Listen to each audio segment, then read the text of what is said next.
Paano naman po, no? Yung sa kagaya po ng kaso po dito, no? Yung siyempre maingay po ngayon, yung contractor na si ang pamilya Diskaya, ilang saklaw po ba ng unit sa mga luxury cars ang nasa investigasyon po rito? Siyempre, sir, ang sa amin, no, we need to verify lahat po. So, meron yung video po na nag-circulate. We started investigating that already, looking for some identifying marks that we could use to gather information from the Land Transportation Office na medyo mas specific other than asking po, no, kung ano yung mga nakapangalan sa kanila.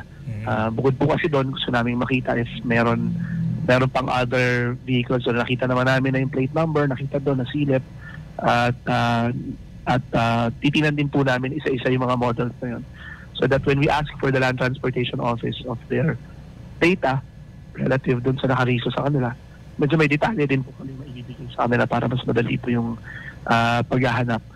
Bukod po dun sa video, na-notice po namin that meron po mga enterprising na journalist or online writers that were able to ang ginawa po nila parang tinranscribe yung buong interview and one by one identified the vehicles that were mentioned in the interview. So that makes yung trabaho namin ng mas madali po, no? Kasi by looking at that transcription, babangga lang namin dun sa video na meron kami, then we can identify which cars we need to get information from the LTO.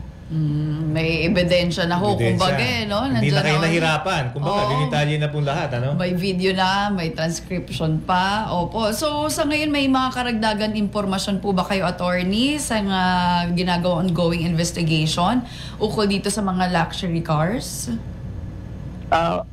Usually po kami din, we're preparing ourselves for the verification process. No? So, since meron na rin po kaming listahan, mabilis naman po yung pag-filter namin, no?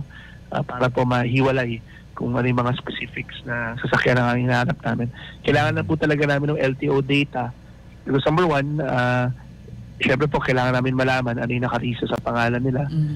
Kung hindi man nakariso sa pangalan nila at nakita doon sa video, then we will have to ask, of course, yung mga Diskaya po na kung si kanino po nakapangalan, since doon po sa video, malinaw naman po that they claimed ownership of those vehicles.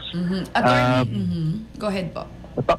Pangalawa po, doon po kasi sa data ng LTO, makikita po namin yung vehicle identification number at yun po yung magbabangga namin sa system namin para malaman kung saan dumating to, ano po yung pinagbayarang buwis at sino po yung mga entity na ginamit upang i-import tong mga vehicles ito.